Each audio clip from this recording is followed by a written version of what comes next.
Hello everybody, welcome back to our Reset Info channel. In today's video, I'll show you how to fix screen flickering on your ZTE Blade V70 Vita.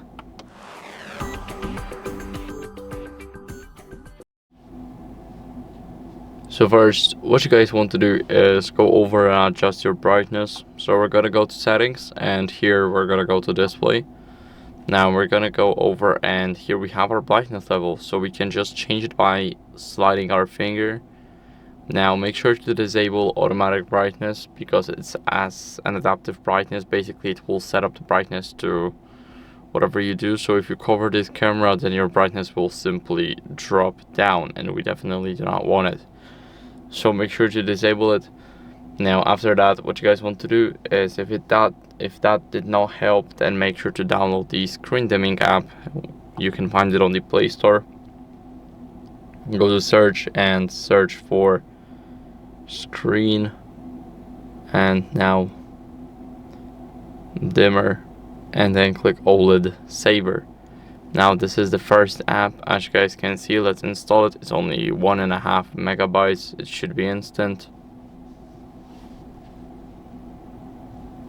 Now let's click open, and let's grant the first permission, which is to modify the system settings, basically to change our brightness. So let's allow it, leave, and do the same for accessibility.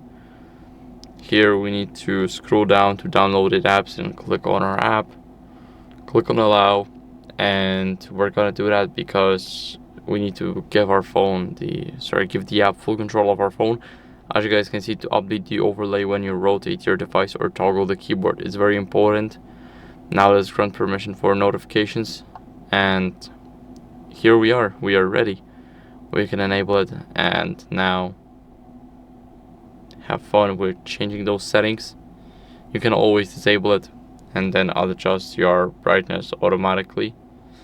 It's totally up to you, but let me know in the comments if this app helped you.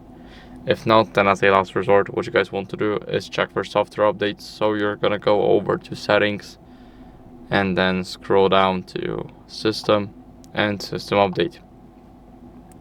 This is where you check for software updates. I have the latest version, but if you don't, then I recommend you guys updating it. So that's it for the video. I hope it was helpful. If it was, then leave a like, subscription, and a comment, and I'll see you in the next one. Bye.